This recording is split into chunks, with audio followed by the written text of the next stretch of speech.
Pero quisiera que empecemos con algunas imágenes inconexas que para ustedes de repente en principio no tendrán sentido. Dirán, oye, la charla de Joselo como que no, pero más luego le vas encontrando, les garantizo que al final ustedes van a decir, oye, estaba buena.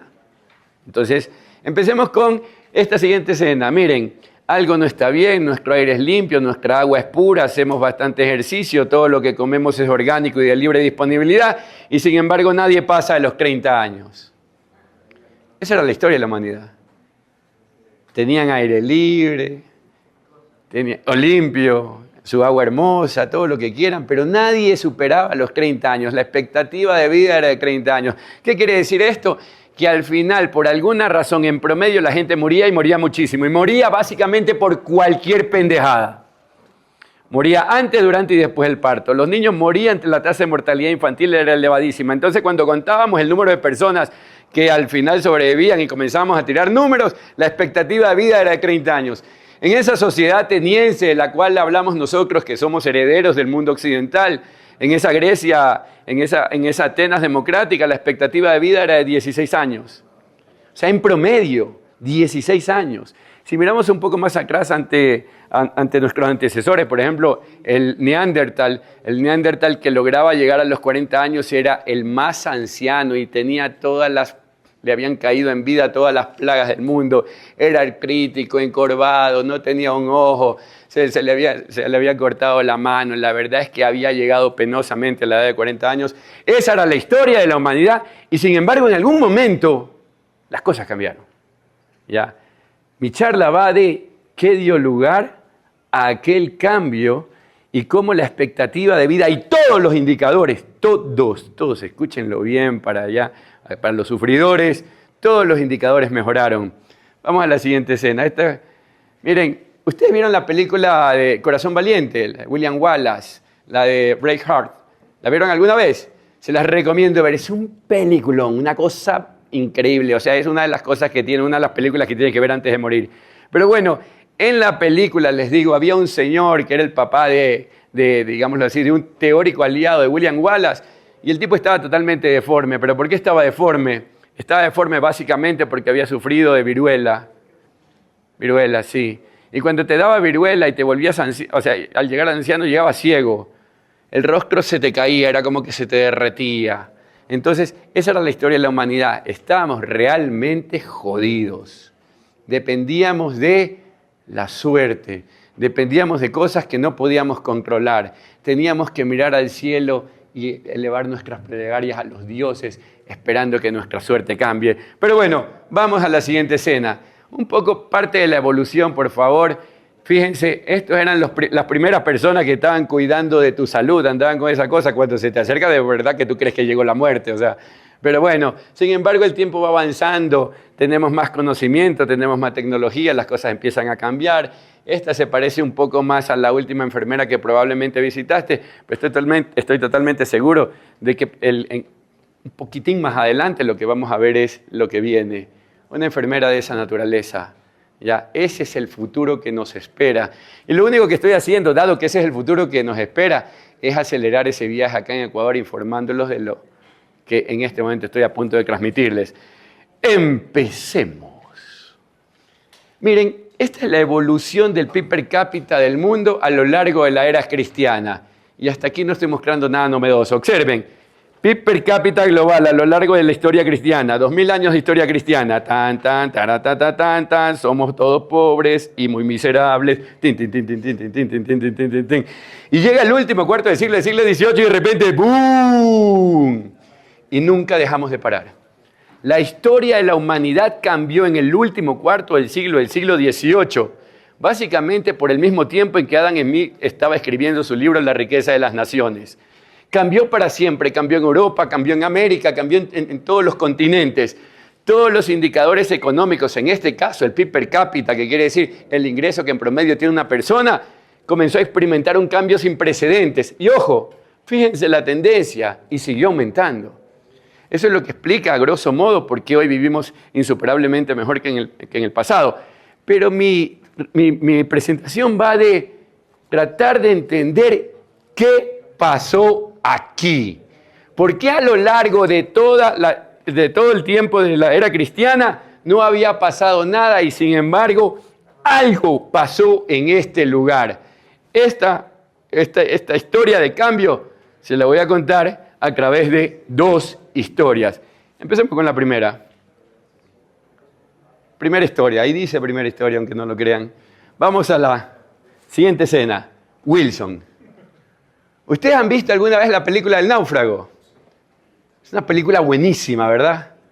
Aquel que no la haya visto, otra película más que tiene que anotar, necesito ver El Náufrago, José lo recomendó y como ese man es un crack, pues hay que verla. Pero bueno, les voy a contar qué pasa en la película El Náufrago para aquellos que no la vieron.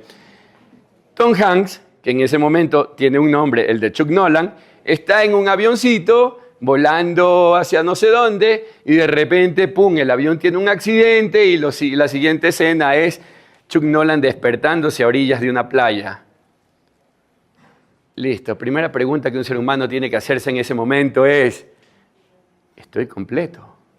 ¿No está mi pierna flotando por allá? O sea, tú tienes, a ver, si está el brazo, chequeo, bacán, no estoy sangrando. Oh, estoy ileso, qué bien, perfecto.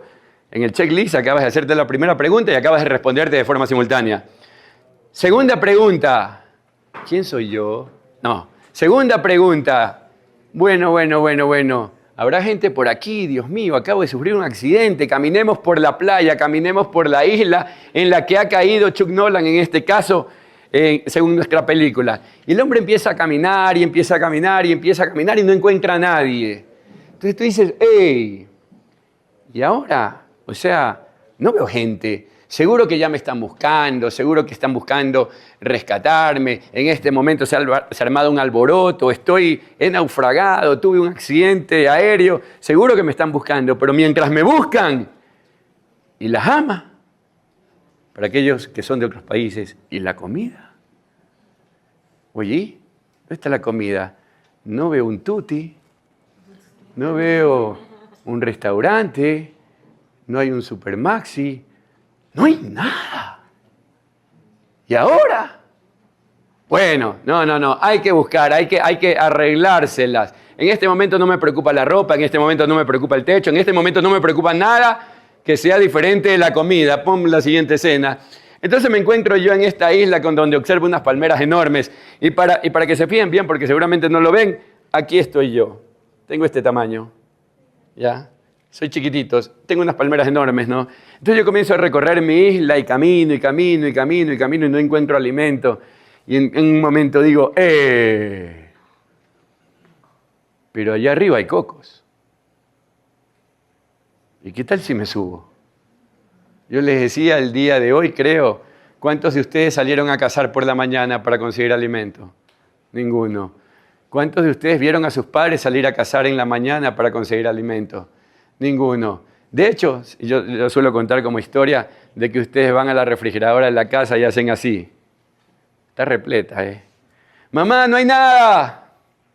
Y hay de todo. Lo único que tenemos que hacer es combinarlo de cierta forma y ese proceso daría lugar a un plato de comida muy bien rico. Pero tú abres así y dices, no hay nada, claro, porque no encuentras los chocolates, no encuentras todas esas cosas que son agradables y que no se deberían de comer. Pero bueno, ok.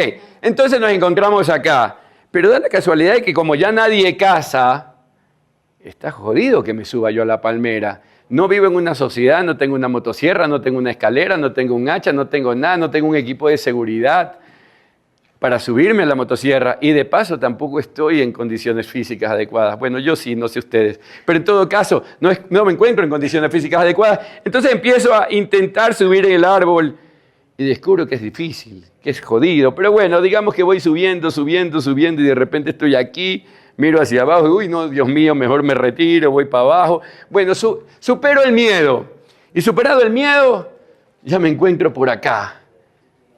Imagínate el terror que debes de tener para tratar de alcanzar el coco. Pero un buen día llegas, ¿no? Y estando aquí, para tumbar los cocos, tienes que agarrarte de una mano y comenzar así.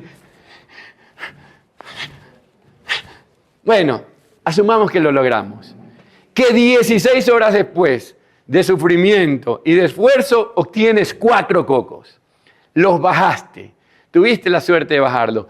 Te bajaste de la palmera y en ese momento tú dices, bueno, necesito abrir esta cosa, no tengo nada que me permita cortarlos porque no estoy en sociedad, porque no vivo, porque estoy alejado de la gente, y los abro a patadas.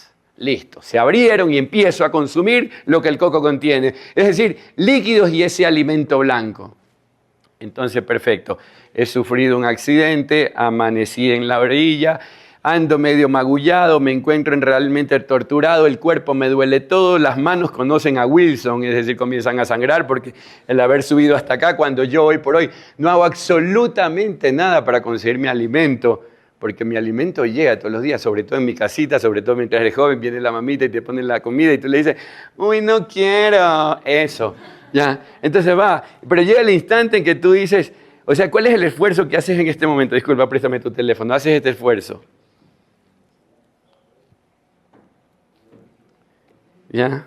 Pero ahora tienes que subirte a la palmera. Bueno, tienes las manos sangrantes, has logrado, de hecho, subirte, bajar 4 cocos, te alimentas, un montón de horas después, porque 16 te tomó subir, te quedas dormido. Y te quedas dormido acá, en la base del árbol. Al día siguiente te levantas y dices, no, esto no es vida, tengo que salir a buscar por la otra montaña, de repente encuentro a alguien, estás cansado, estás golpeado físicamente, el problema psicológico todavía no está presente, pero no encuentras a nadie, dices, va de nuevo a la palmera. Me subo de nuevo a la palmera, 16 horas después, luego vuelvo a bajar 4 cocos, me vuelvo a quedar dormido, a eso se ha reducido mi existencia, a subsistir.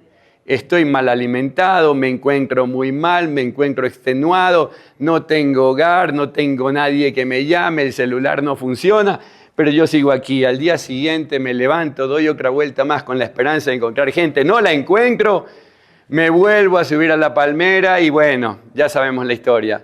Pero en eso ustedes dicen, a ver, esta cosa no puede ser para mí, o sea, yo soy una persona inteligente y desde luego tengo que hacer algo para salir de esta vida terrible que tengo mientras me encuentran, porque lo único que sí no he perdido es la esperanza de que me vengan a ver.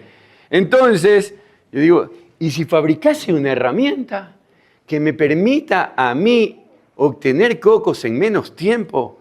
Eso podría cambiar mi vida porque me paso todo el día buscando alimento. Siguiente pregunta. ¿Y en qué momento lo voy a hacer? Si todo el tiempo estoy ocupado. A ver, si todo el tiempo estoy ocupado y necesito fabricar o conseguir una herramienta, ¿en qué momento yo voy a conseguir o fabricar esa herramienta si me paso todo el día haciendo esto? Entonces yo digo, no, ya se me ocurrió, se me prendió el foco. Hoy voy a guardar un coco. Al día siguiente me vuelvo a subir a la palmera y vuelvo a guardar otro coco. Al día siguiente me vuelvo a subir a la palmera y vuelvo a guardar otro coco. Al día siguiente me vuelvo a subir a la palmera y vuelvo a guardar otro coco. Y para fines de mi ejemplo y para hacerlo rápido, cojo la camisa que tengo, pongo los cocos dentro de la camisa, me las tiro al hombro y ese día en particular, ya no tengo que subirme a la palmera. Entonces me dedico a internarme en la isla y para fines del ejemplo, ese día fabrico mi herramienta. Ese día fabrico mi herramienta. Regreso al árbol y con un palo gigante hago así, tum, tum, tum, y en 4 horas obtengo 16 cocos. Fíjense que acabé de alterar la relación. Antes eran 16 horas y 4 cocos, ahora son 4 horas y 16 cocos. ¡Voilá! Mi vida ha empezado a cambiar. ¿Y por qué ha empezado a cambiar? Por favor. Lo primero que sucede es que como ya mañana no tengo que ponerme a buscar alimento en la palmera porque ya tengo un stock que me permite subsistir, pues puedo llegar a fabricar otro tipo de herramienta y de hecho buscar otro tipo de alimento. He tenido tiempo para fabricar otro tipo de herramienta y conseguir otro tipo de alimento. Y esto sucedió por una sencilla razón. El cambio en mi condición de vida, esta mejora en mi alimentación, esta obtención de una nueva herramienta se debe a un salto drástico en mi nivel de productividad. Antes utilizaba 16 horas para obtener 4 cocos y ahora obtengo en 4 horas 16 cocos. Mi nivel de productividad se ha disparado y ha liberado un recurso escaso y excelente, tiempo. Ya que tengo tiempo puedo hacer otras cosas. ya tengo cocos suficientes para no creparme a ninguna cosa y comienzo a fabricar herramientas distintas que van alterando el tipo de dieta que tengo. Siguiente escena. Como ahora tengo cocos suficientes, puedo hacer lo que no había estado haciendo, dedicarme a mirar la playa. Todos decimos, ay, qué bonito si me voy a la playa, tener una casa frente al mar, chévere, chévere. Listo, estás en una isla privada y la isla es tuya de momento. Comienzas a admirar la belleza y a descansar. Ojo, descansar solo a partir de que tu nivel de productividad cambió. Y tu nivel de productividad cambió porque conseguiste una herramienta. Así que la herramienta va generando un proceso que luego denominaremos proceso de formación de capital. La herramienta cambia tu nivel de productividad y tu nivel de productividad explica tu cambio de vida.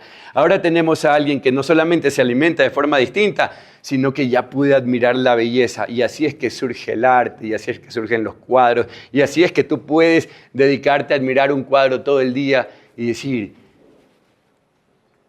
creo que el artista quiso decir... Y claro, no tienes nada que hacer porque tienes recursos, en este caso los cocos suficientes para dedicarte a admirar el arte. Pero ¿qué más nos permite tener tantos cocos? Ojo, ahora tengo 4 horas que me dan 16 cocos, podría en las siguientes 4 horas obtener 16 cocos más y podría en las siguientes 4 horas tener tantos cocos que de repente los cocos empiezan a sobrar. Siguiente escena, por favor. Como tengo tiempo, que es el recurso que acaba de ser liberado, Natalie, como tengo tiempo, que es el recurso que acaba de ser liberado, ya puedo fabricar mi balsa. Ya tengo tiempo para dedicarme a fabricar algo que me permita salir de la isla si es que no me han ido a rescatar. O por lo menos para ir a pescar más adentro y variar mi alimentación. Es decir, el tiempo que ahora ha sido liberado gracias a mi cambio en el nivel de productividad, que a su vez es el resultado de la aparición de la herramienta, me permite cambiar mi estándar de vida. Antes subsistía, ahora por último puedo ir a darme una vuelta, puedo tratar de rodear la isla, puedo tratar de encontrar otros seres humanos, puedo fabricar un bote que me permita escapar de la isla y regresar a la civilización. ¿Qué más me permite hacer el tiempo liberado gracias a este cambio en el nivel de productividad? Fabricar mi casa. Ahora puedo fabricar mi casa. Miren qué casa tan linda. La acabo de fabricar frente al mar. El agua transparente. Y es decir, que el obtener mi hogar, el fabricar herramientas, cambiar mi alimentación, gozar de los beneficios de la libertad que se me ha otorgado gracias al tiempo y de hecho fabricar el botecito que me permite a mí huir de la isla, es el resultado directo de un cambio en el nivel de productividad. A partir de que pude producir más con menos tiempo, mi vida cambió. ¿Pero cuándo o a partir de qué momento pude producir más con menos tiempo? Cuando tuve ¿qué cosa? La herramienta. La herramienta generó ese cambio en el nivel de productividad, ¿verdad? ¿Y de dónde surgió la herramienta? Esa es la pregunta del millón. ¿De dónde surgió la herramienta? ¿Por qué llegué a obtener una herramienta? ¿De dónde la saqué?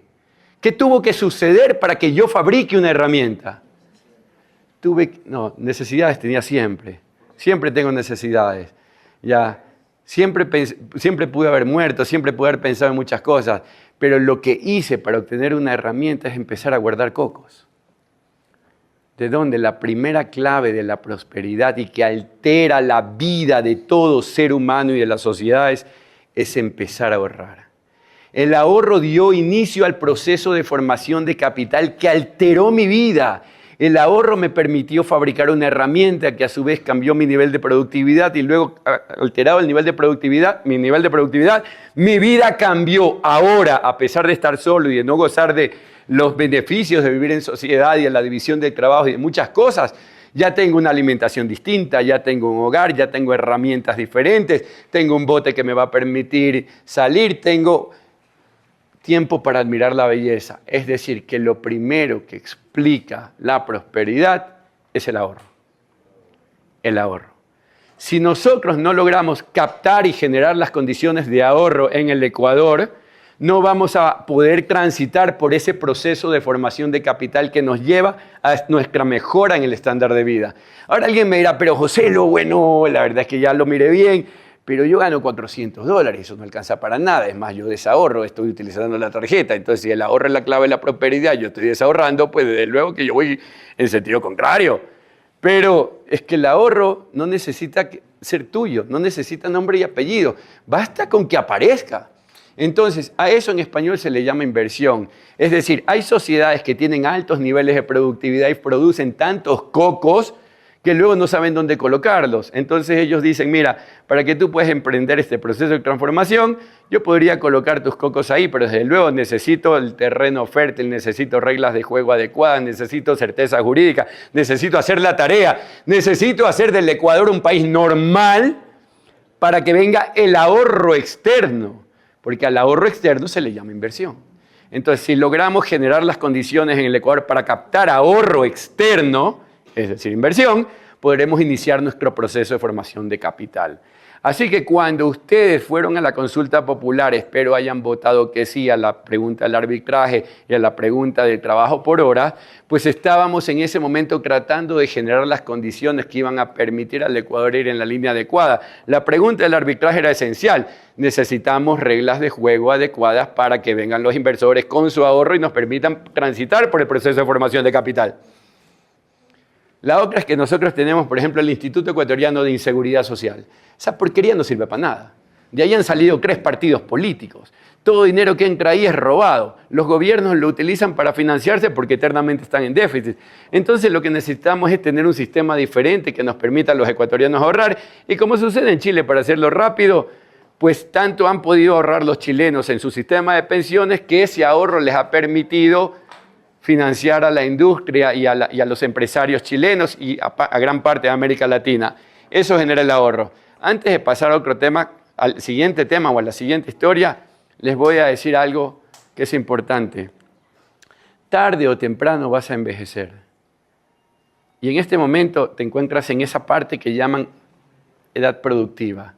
Y como tarde o temprano vas a envejecer, lo lógico es ahorrar para ese momento. Pero ¿qué más dice? El tema del ahorro es tan importante que pasa lo siguiente. Resulta ser de que en la Biblia hay un instante en que dicen, bueno, llegaron unas sequías, ni sé cómo, y no sé quién tenía un sueño, y y necesitó quien lo interprete. Y ese alguien dijo, esas 7 vacas flacas y esas 7 vacas gordas van por este lado, ¿Y qué significa eso? Y en el sueño les decía, en tiempo de vacas gordas tienes que ahorrar porque necesariamente o tarde o temprano pueden haber vacas flacas. Así que hasta en la Biblia encontramos esta enseñanza. Pero por el otro lado hablemos de los keynesios. Los keynesios, es decir, estos tipos que dicen saber de economía, pero no entienden un carajo la economía, lo que dicen es que para estimular la economía del Ecuador, lo que hay que hacer es aumentar el gasto. El gasto. Eso es lo contrario del ahorro animal. Si queremos pasar por el proceso de formación de capital y transformar nuestras vidas, lo que debemos es contener ese gasto. Es generar condiciones y captar ahorro, no gastar. No se estimula la economía a través del consumo, se estimula la economía a través del ahorro que genera las condiciones que finalmente hacen que vivamos mejor. Vamos a la segunda historia. Esta es la segunda historia. Volvamos a nuestra evolución del PIB per cápita. De nuevo, no solamente mejoró el PIB per cápita, mejoró la expectativa de vida, mejoraron el acceso a salud, mejoró el acceso a educación, mejoraron todos los indicadores. Pero bueno, aunque no se ve, aquí hay un círculo que está sombreando este momento. Volvamos a la idea siguiente. Edad cristiana. Este cuadro muestra 2000 años de evolución histórica del ingreso humano. ¿Pero qué pasó 10.000 años atrás? Vamos a hacer un poco de historia. Érase una vez el momento en que los seres humanos íbamos de un lado al otro. Digamos que nosotros somos un clan, estamos juntos. Tarán, tarán, tarán, tarán. Comida. Entonces veníamos, comíamos, cogíamos los animalitos del sector, los cazábamos, Bueno, se acabó, devastamos el sector, vámonos para otro lado. Entonces iban errantes de sitio en sitio. A eso se le llamaba ser cazador-recolector. Éramos cazadores-recolectores, básicamente. No pasaba nada. Eso sucedió antes de 12.000 años. O sea, de 12.000 para atrás éramos básicamente cazadores-recolectores. Pero listo. 12.000 años atrás estábamos en un lugar en particular y alguien, para fines del ejemplo, estaba comiéndose una manzana. Cae una semilla en el terreno adecuado, con el agua adecuada, y surgió una planta. Y el tipo, ¡tum! No mames. Manzana, semilla, tierra, agua, planta, manzana. ¡Wow! Ya lo entendí y empezó la revolución del Neolítico. En ese momento empezamos a sembrar y dejamos de ser cazadores-recolectores. Ahí empiezan los primeros asentamientos humanos. Ahí es cuando se comienza a hablar de la propiedad privada con mayor potencia. La propiedad privada, todo el mundo comienza a hacerse de cosas. Comenzamos a sembrar granos, comenzamos a sembrar un sinnúmero de cosas y comienzan a surgir las primeras civilizaciones. ¿Y dónde surgen las primeras civilizaciones? Por favor, siguiente escena. Mesopotamia. Mesopotamia significa entre dos ríos, el Tigris y el Éufrates. Y también, por ejemplo, a orillas del Nilo, agua. Ya, estas son nuestras primeras civilizaciones. Dato interesante, y es un número tan redondo que en realidad te permite, lo puedes manejar siempre. 5.000 años atrás, estas pirámides estaban siendo fabricadas. 5.000 años atrás, estas civilizaciones empezaban a emerger con potencia. 5.000 años atrás, empezamos a escribir. ¿Y dónde comenzó a surgir todo eso? En esta parte del mundo.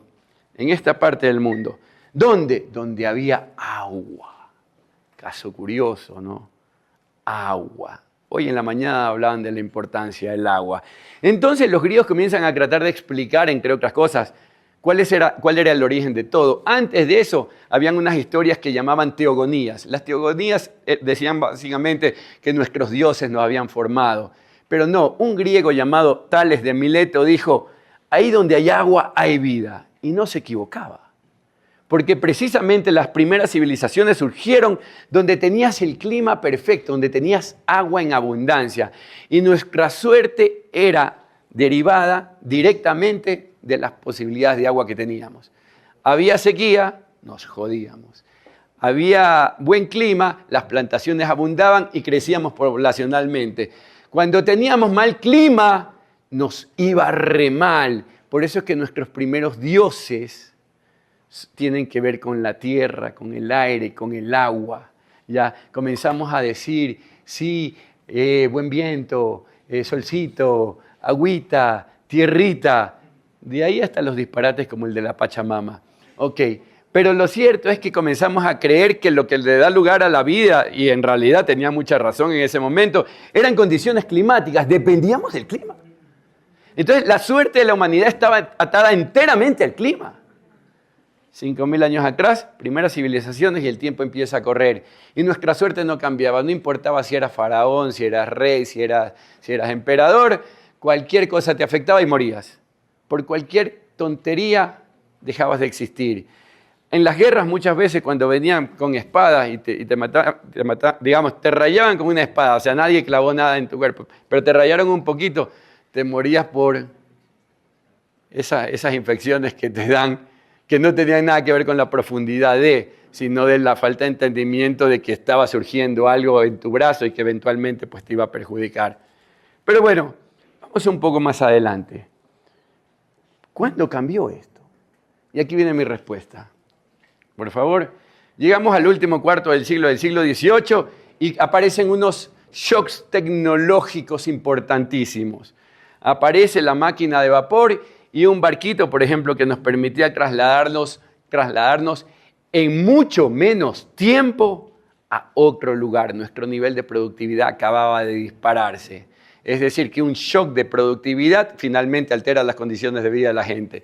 Por otro lado, aparecen este tipo de otras tecnologías, es decir, estos trenes que también podían transportar masivamente todo tipo de bienes. Y ahí dejamos de depender del clima. ¿Y saben por qué? Porque da la casualidad. Imaginemos que existe Quito, Cuenca y Guayaquil. Pero en Guayaquil estamos pasando una sequía terrible, es decir, nos tocaba morir. Pero en cambio acá en Cuenca pues les iba re bien, los sembrados estaban excelentes. Entonces los cuencanos decían, mira, Guayaco, yo te mando comida, pero tú mándame hierro para hacer trenes. Mira, Guayaco, yo te mando comida, pero tú mándame madera para hacer barcos. Entonces ya dejamos de depender del clima, comenzamos a depender del prójimo, comenzamos a depender del intercambio. No es que no había intercambio, de hecho las sociedades más prósperas del pasado, con las limitaciones que la prosperidad tenía, se dieron precisamente ahí donde había intercambio y digamos masivo o potente. La Grecia de la que tanto hablamos y que es forjadora del pensamiento occidental era una ciudad comercial y fue el comercio lo que la hizo próspera y eventualmente lo que cambió la vida de los atenienses y les otorgó el tiempo para reflexionar. Ok, puede ser ligero, pero bueno, vamos a pasar rápidamente a lo siguiente. ¿Ustedes recuerdan las carabelas de Colón? ¿Ya? Imaginemos por un momento, uno de estos días lo voy a poner, de este lado está Europa, aquí está la península ibérica, y por el lado de acá se encuentra pues América, ¿no? América del Norte, América Central, América del Sur. Bueno, pues en algún momento el Imperio Otomano corta la ruta de las especias, la ruta del comercio, y a estos señores europeos que les agradaba tanto las especias, encuentran que no pueden pasar porque el Imperio Otomano, es decir, otra civilización que tenía ideas totalmente diferentes, les interrumpía el paso. Entonces los tipos dicen, pero ¿cómo vamos a dejar de comer tan rico sin especias? Necesitamos pimienta para que la comida sepa rico.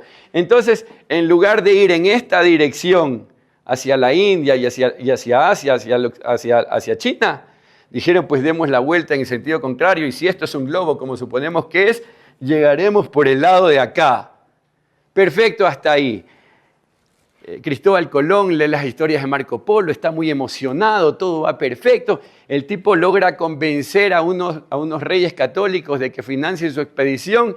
Hasta el día de hoy se reconoce que los cálculos de Cristóbal Colón estaban totalmente equivocados y que de haberse hecho bien, la expedición no partía. Pero lo cierto es que el tipo decide darle la vuelta al mundo por este lado con la intención de llegar a la India. Por eso es que cuando llega y se topa con Centroamérica, lo primero que dijo es, nos hemos topado con estos indios. De ahí viene el término. Ya, los indígenas vienen porque el tipo estaba pensando que quería llegar a la India. Pero bueno, lo cierto es que él no viajó, imaginemos por un instante, aquí desde la península ibérica, desde España, en línea recta hacia América del Norte. Al tipo lo llevó el viento. Fue bajando y se topa con Centroamérica. Porque no podía llegar de otra manera, porque no existían motores y dependía nuevamente de la suerte del clima y de los vientos. En algún momento, cuando pasó por, ¿cómo le llaman? La isla de los Sargazos o algo por el estilo, incluso se quedó estancado. Bueno, hubo un instante en que no hubo viento y los marineros pensaban en regresémonos porque vamos a morir. Cuando ya estaban a punto de morir, vieron tierra, bueno, llegaron a América, el tipo pensó que había llegado al otro lado, pero se había equivocado. Y, amén de eso, lo que quiero rescatar es que el tipo en lugar de ir así, vino así y llegó por acá. ¿Por qué? Porque no había motores.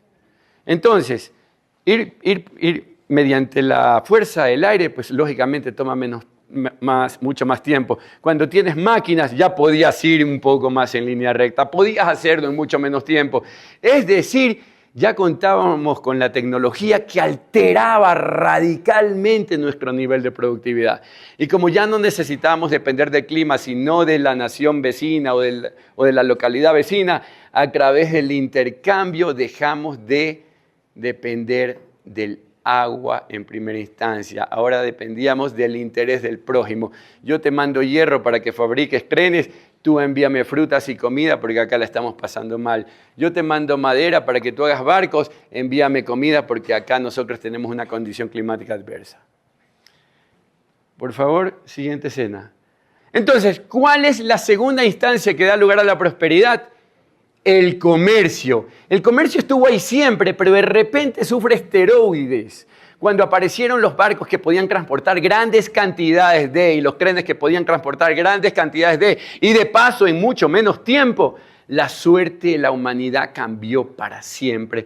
Y eso, entre otras cosas, explica ese momento en que la revolución industrial da lugar al cambio de la historia de la humanidad. Esa es la historia, amigos, pero quiero contarle otras historias mientras termino de contar esta.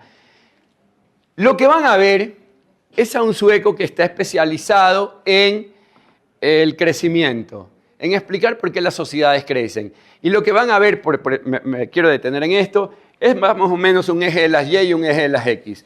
En el eje de las Y van a encontrar nivel de ingresos, 4.000, 40.000. Y en el eje de las Y, en el eje de las X vas a encontrar nivel de ingresos, 0, $400, 4.000, 40.000.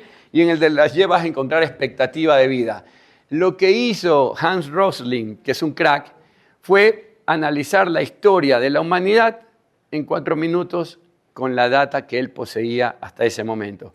Quiero que se fijen en la historia de esa humanidad. Y no dejen que me olvide el socialismo. El tipo nos va a presentar a las naciones a través de globos. La India es un globo grande, la China es un globo grande. Si por ejemplo habláramos de Mónaco, eso debería ser un puntito. Ya, el globo representa la cantidad de población existente. Y de este lado, como les dije, vamos a ver expectativa de vida, 25 años, 50 años, 75 años. Y por el otro lado vamos a ver el nivel de ingresos. Ya, $400, $4.000, $40.000. Y vamos a ver que en este lado la gente vive pobre y enferma, básicamente. Ya, aquí están las sociedades más prósperas, más pobres hace 200 años. Y va a comenzar a ponernos las poblaciones, todos los países del globo, en este sitio para 1810. Ahí está Europa, ahí está Asia, ahí está América, ahí está África. Todos los países son muy pobres. ¿Por qué? Porque tienen una expectativa de vida no superior a 35 años y de paso su nivel de ingresos todavía ni siquiera alcanzaba los 4.000. No había ninguna sociedad próspera para 1810. La historia de la humanidad, el cambio recién empezaba. Veíamos, por ejemplo, más adelante a UK, a Inglaterra, porque desde luego ahí estaba empezando la revolución industrial. Y comienza a surgir, a evolucionar el tiempo y las sociedades comienzan a moverse, los ingresos comienzan a aumentar y siguen aumentando. Y podemos observar cosas como estas. ¡Pum! ¿A qué me refiero con cosas como estas? Estas eran las guerras. Las guerras generan pobreza. Cuando el animal de Johann Maynard Keynes decía que para estimular la economía lo que necesitábamos era una guerra porque de esa forma poníamos a trabajar a todo el aparato productivo y otros animales también dijeron que la guerra fue lo que hizo a Estados Unidos lo que es, no entendían lo que la data sí nos muestra, que las sociedades en esos momentos experimentan unas caídas dramáticas de ingresos y expectativa de vida. El tiempo va pasando, 1940 y pico, las sociedades van avanzando, tienen mayores ingresos y simultáneamente tienen una expectativa de vida más alta. Hay una gran disparidad, hay una gran desigualdad entre Suiza y otras naciones y las más pobres. Es decir, hay un nivel de desigualdad enorme. Y ojo, ya les voy a hablar de la desigualdad porque la verdad es que yo estoy totalmente en contra del término desigualdad. Me parece en general una tontería hablar de ella, pero ya les voy a decir por qué. Bueno, para 1948, de paso hasta el hombre cumpleaños, entonces lo señala. Aquí están los países más grandes en términos de población y vamos a ver qué pasa del 48 al 2000, del 48 al 2008. Las sociedades siguen creciendo, siguen evolucionando, sus ingresos siguen aumentando, su expectativa de vida sigue aumentando, las sociedades comienzan a emerger y a acercarse más. Los países asiáticos empiezan un despliegue sin precedentes y siguen, y la historia de la humanidad va tomando forma. Mayores ingresos y expectativa de vida más alta. ¿Qué pasó? Lo que les conté. Eso fue lo que sucedió. Todos los indicadores comenzaron a cambiar. Pero ahora quiero referirme al socialismo.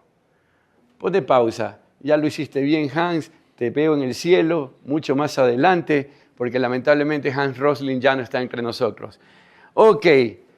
Regresemos al punto anterior. De hecho, me gustaba la parte del inicio. ¿Dónde estábamos? Estábamos pobres y miserables en el pasado. ¿Qué nos cuentan los socialistas? Que cada día los ricos se vuelven más ricos y los pobres se vuelven más pobres. Eso es mentira. Totalmente falso. Todos hemos experimentado un grado de prosperidad sin precedentes. Todos. Todas las naciones del mundo se han ido en esa dirección en todos los indicadores. Cuando un socialista viene y te dice que los ricos cada día se hacen más ricos y los pobres cada día se hacen más pobres, te está mintiendo. Y si en realidad se lo cree, es un tonto. Así que igual no se salva. Pero no solo eso, sino que ponme por favor el grafiquito del stick, de la curva esta. Ya. Listo. Aquí también los socialistas comienzan a hablar sus barbaridades. De repente, mira, todos éramos miserables. Todos teníamos el nivel de ingresos parecido, a todos nos iba mal. Y de repente alguien comienza a irle bien y ahí comienzan a hablar de la desigualdad. Comienzan a ver que a unos les va mejor y ellos comienzan a decir, no puede ser que a él le esté yendo bien y yo siga jodido. Era el inicio lo que estaba viendo. Entonces, ¿qué es lo que pasa? comienzan a hablar de las desigualdades económicas y comienzan a tratar de explicar lo que estaban viviendo y comenzaron a elaborar todo tipo de teorías que no describían el mundo en que estaban viviendo y de hecho ese diagnóstico iba a ser tan malo que iba a perjudicar a la humanidad hasta el día de hoy. Aquí es cuando Marx empieza a escribir, aquí es cuando Hegel se empieza a escribir, aquí es cuando todos los socialistas utópicos comienzan a llevar sus barbaridades a la práctica. Lo que no podían soportar era que de repente a determinadas personas empezase a irles bien. Pero lo que estaban viendo era la punta del iceberg. Empezaba a irles bien a unos, pero con el paso del tiempo, los nietos de esos ingleses que no sabían leer ni escribir, que nunca fueron a la escuela ni a la universidad. Ojo, esto es importantísimo.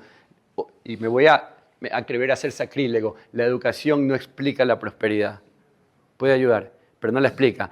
Porque fueron los nietos de los ingleses que no sabían leer ni escribir los que experimentaron el más alto estándar de vida a lo largo de la historia. ¿Y cómo? Es que fueron después las 12, 14 o 16 horas que nos dicen que trabajaban en la fábrica a ponerse a leer. No, la gente no sabía leer y si no sabía leer no podías estudiar. Así que difícilmente era la educación lo que explicaba ese salto de crecimiento económico que te estoy mencionando. Lo que había generado ese salto son mis dos primeras historias. Una historia de ahorro y de cambio de productividad sin precedentes y una historia de un shock tecnológico que en realidad lo que hacía era potenciar con esteroides al comercio. Siguiente escena. Vamos a Shenzhen. Quedémonos aquí, les voy a contar una cosa, les voy a contar mi ejemplo práctico. Ya me quieren callar. Siempre dicen, no, ya José, mira los 5. No, pero lo que les voy a decir es importante y considero que por eso no me voy a callar. Más allá de que voy a seguir el ejemplo de Camilo y no me voy a autocensurar. Imaginemos que tenemos a las baterías ecuatorianas que se venden a $100 y a las baterías americanas que se venden en 20. Entonces vamos a hacer un acuerdo comercial entre Ecuador y Estados Unidos. El acuerdo comercial permitirá tener baterías a precio de 20 americanas y a precio de 100 las ecuatorianas. Los que no entienden de economía o guiados por complejos mitos dirían, uy, José, pero la industria nacional va a quebrar. Pues si competimos en esas condiciones, no estamos preparados, nuestra industria va a quebrar. Veamos. Primera escena. Vemos a un ecuatoriano envuelto en la bandera queriendo comprar una batería en $100. No va a suceder. Tendría que estar tarado. Tendría que no entender que ahí dice 100 y que al lado dice 20. Entonces el tipo compra la batería de $20. ¿Y qué es lo primero que sucede cuando se compra a un precio de $20? ¿Alguien logra visualizarlo? Ahorra 80. ¿Cuál es aquel mecanismo que conduce al proceso de formación de capital? El ahorro. Así que el comercio tiene la posibilidad de permitirte ahorrar. Ya utilicé 20 y ahora tengo 80. Ahorro. Y como comienzo a comprar un sinnúmero de ítems, de repente ahorro en todos esos ítems y de repente todos estamos ahorrando en esos ítems y tenemos ese ahorro nacional que es necesario para emprender el proceso de formación de capital que altera para bien nuestras vidas. Pero listo, la historia no termina ahí. Alguno dirá, Joselo, pero la concentración de riqueza, por Dios, la riqueza se encuentra en muy pocas manos. Entonces defiende el comercio animal. ¿Por qué? Porque antes estaba concentrado en el sector de baterías, pero ahora comienzan otros sectores a surgir. ¿Por qué? Porque yo tengo $80 y voy y me compro un pantalón y unas zapatillas. Entonces sectores que antes no emergían empiezan a emerger. Y se desconcentra la riqueza. Ahora tenemos la riqueza puesta en el sector de baterías, en el sector de pantalones y en el sector de zapatillas. Hay una verdadera democracia de la riqueza ahora. Pero como comienzan a emerger nuevos sectores, estos dicen, necesito gente. Antes no vendía nada y yo podía estar en el front desk diciendo, venga, pase amigo, pero ahora estoy vendiendo muchísimo, entonces necesito contratar gente. Entonces, el comercio que me permitió ahorrar y que generó que nuevos sectores aparezcan, generó el empleo del que tanto hablan en el Ecuador todo el tiempo. El comercio genera empleo. Ah, mira tú. ¿Qué más sucede cuando aparece esto? Antes con un billete de 100 comprabas una sola cosa, ahora con un billete de 100 compras 3. ¿Qué se llama eso en términos de las cosas que hemos venido hablando en este momento? Aumentó el nivel de productividad de mi billete, porque antes con un billete de 100 hacía una cosa, ahora hago 3. Es decir, como les decía, la alteración del nivel de productividad, sufrir un shock de nivel de productividad te lleva hacia adelante. A eso los economistas suelen llamarle el aumento del poder adquisitivo. Ah, bacán. Por otro lado, ¿a quién beneficia precisamente el hecho de que las cosas se hagan más baratas? A los más pobres, porque el más pobre ahora ya no tendrá que empujar su carro por las mañanas porque él no tiene billete para comprar la batería cuando se le daña la batería del carro, sino que dice, bueno, está a 20, señor, le doy 10 hoy y se la dejo prepagada y mañana le doy otros 10 y consigue la batería. Es decir, el primer beneficiado a través del comercio es aquella persona más pobre, es decir, que no hay mejor política social que la de promover el comercio. Por eso cuando yo escucho animales que nos cerraron la economía, me indigno porque no solamente que evitan que vayamos hacia el proceso de formación de capital, sino que mantienen a la gente artificialmente pobre. Porque podemos tomar la ruta de cosas más baratas, más accesibles y bla, bla, bla, pero no la tomamos por ese tipo de animales. Ok, pero no pasa nada. La gente dice, mira, José, en Ecuador no tenemos buen servicio al cliente, la verdad es que nos tratan mal. Claro que te tratan mal si son unos pocos ofreciendo. Imaginemos que yo soy la única panadería en el barrio. Entonces ustedes en la mañana dicen, necesito salir temprano. Entonces soy la única panadería, pero yo decidí levantarme tarde. Yo soy el panadero, hablando de panaderos. Pero bueno, entonces, ya, pues, don José, por favor, los panes. Aguanta, que ando de mal genio, me duele la pierna, no importa. Total, ustedes tienen que aguantarme porque soy el único que vende. Pero ¿qué pasa en el momento en que surge otro competidor al frente?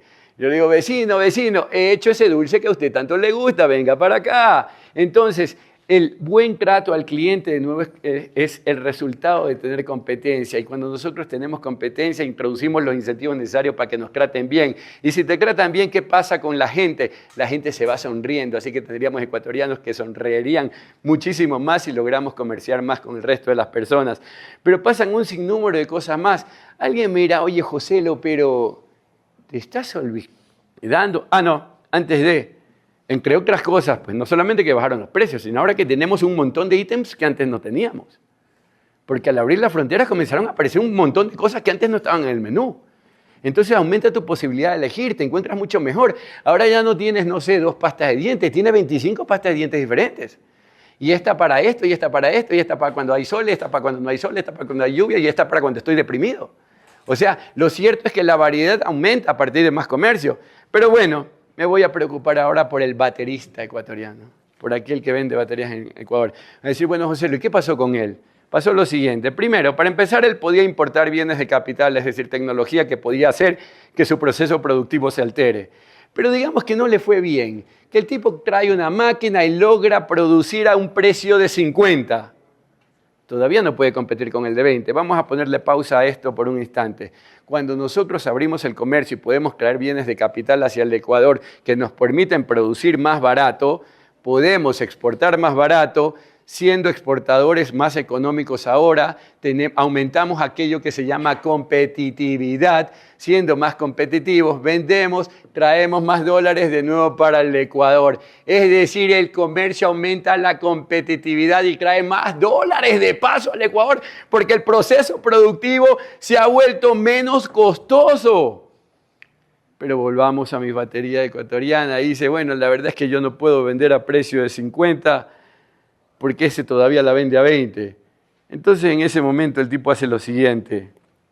Coge el teléfono y llama al gringo y le dice, mira, brother, la verdad es que yo he estado durante 30 años produciendo baterías en el Ecuador, pero yo no puedo competir contigo. Sin embargo, lo tuyo es producir la batería. Yo tengo toda la estructura logística, tengo los puestos, tengo el conocimiento, tengo los empleados.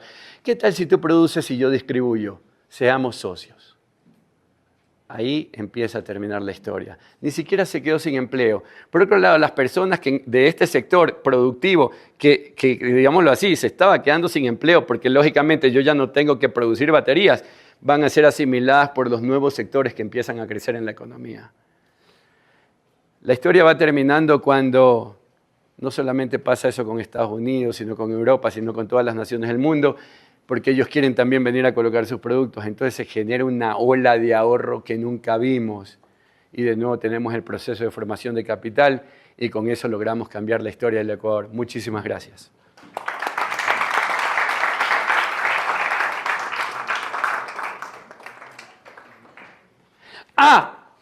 La escena que quería contarles. Observen, por favor, no sé si podríamos apagar por lo menos esta luz con los efectos que esto tenga. Miren, esto era Shenzhen, lo que llaman una zona económica de desarrollo especial. A ver, voy a hacer una pausa más ya que ya me dijeron que me calle nuevamente. Ya. En China era hace una vez el momento en que no respetaban la propiedad privada y vino Deng Xiaoping y dijo, introduzcamos el término propiedad privada y respetemos algunas cosas. En tu terreno antes todo lo que producía se lo llevaba el Estado. Entonces, claro, no tenías incentivos para producir nada porque todo se lo llevaba en el Estado.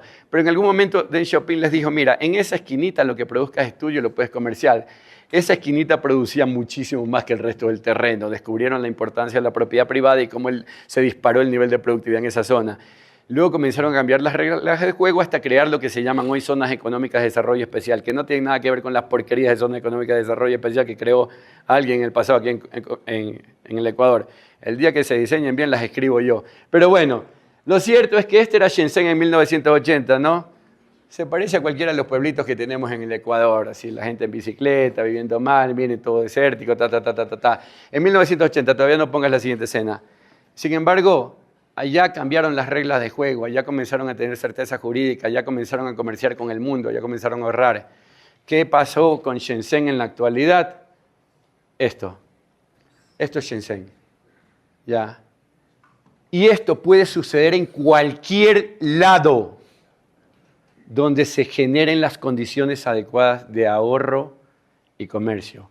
Esto es Shenzhen. Tiene más de 500 rascacielos. Las fotos que tienen son impresionantes. ¿Ustedes creen que durante el proceso no hubo trabajo?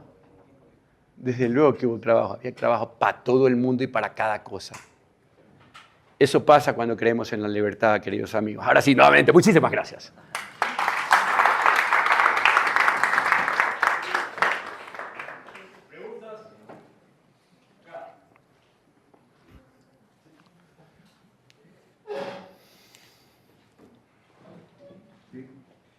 Buenas tardes con todos.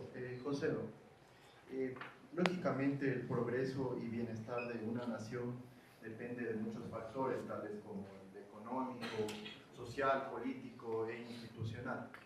En ese sentido, ¿qué crees tú que le hace falta al Ecuador para mantener un crecimiento económico sostenible, valga la redundancia, a largo plazo?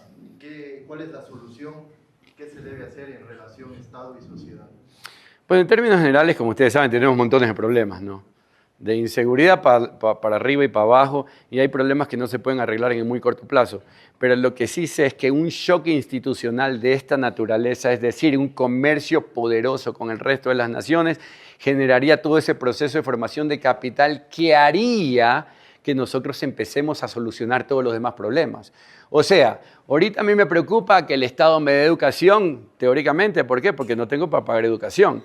Ahorita quiero que el Estado me dé salud, porque no tengo para pagar salud. Pero si de repente mis ingresos empiezan a elevarse, como vimos que se elevaban cuando comerciamos, pues ya deja de importarme si el sistema es bueno o malo, porque ya tengo dinero suficiente para pagar. Entonces terminará siendo que aquellos que sí todavía temporalmente lo necesitan, operan dentro digamos, la esfera pública. Ahora, es verdad que hay muchas cosas que son necesarias hacer, pero si hay algo que muestra la evidencia empírica a lo largo de la historia humana, es que es el comercio y el ahorro los que generaron todos los cambios. Cuando ustedes piensan en los griegos y hablan de Aristóteles, Aristóteles sacó sus ideas porque él todos los días se iba al mercado ateniense y en el mercado veía a distintas personas con religiones distintas, con productos distintos, con formas de hacer las cosas distintas. Y todo ese intercambio bárbaro de experiencias lo puso a reflexionar de una forma extraordinaria. Lo que necesitamos es comercio, por ahí pasa la cosa, por ahí pasa la cosa.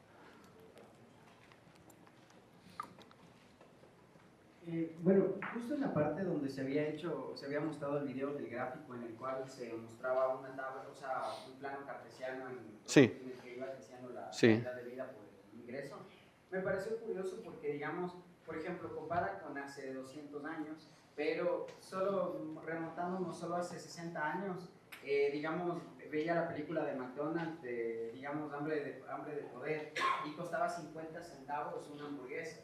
Y actualmente la misma hamburguesa, el mismo combo, no es una hamburguesa, es el combo.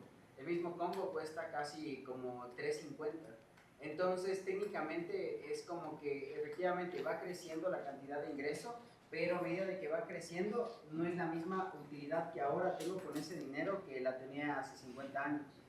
Entonces, por eso, o sea, bueno, esa es mi primera como apreciación con respecto a ese tema. Quería saber un poco su perspectiva. Creo que eso se debe a la inflación, una inflación natural que se da. Entonces, eso por un lado. Ah, ya, ok, mira. En realidad lo que nos interesan son los ingresos no en términos nominales, sino en términos reales. Y lo que sucede cuando tienes comercio y ahorro es que aumentan los ingresos en términos reales. Y cuando hablo de términos reales me refiero al poder adquisitivo. Si bien tú puedes decir, hoy me cuesta, no sé, 3,5 y en el pasado me costaba 50 centavos, hoy no solamente tienes la tecnología que hace años tenías, hoy tienes un sinnúmero de maravillas en tu casa que en realidad expresan que vives insuperablemente mejor. Tienes internet, tienes ChatGPT, tienes Wi-Fi, tienes una pantalla, tienes un smartphone, tienes de todo y te alcanza. Vives en Estados Unidos, vas a McDonald's a trabajar y sin embargo te alcanza para todo. ¿Ya? Entonces, cuando uno se fija, digamos, en algo, lo que tiene que hacer es fijarse en términos reales, en términos de poder adquisitivo, y lo que ha sucedido a lo largo de la historia es que nos va mejor hasta en eso, o sea, nos va mejor en todo sentido. Por eso es que Camilo decía, y algunos decían, nunca ha sido un mejor momento que hoy para vivir, y mañana será mejor que hoy, y así, y así, y así.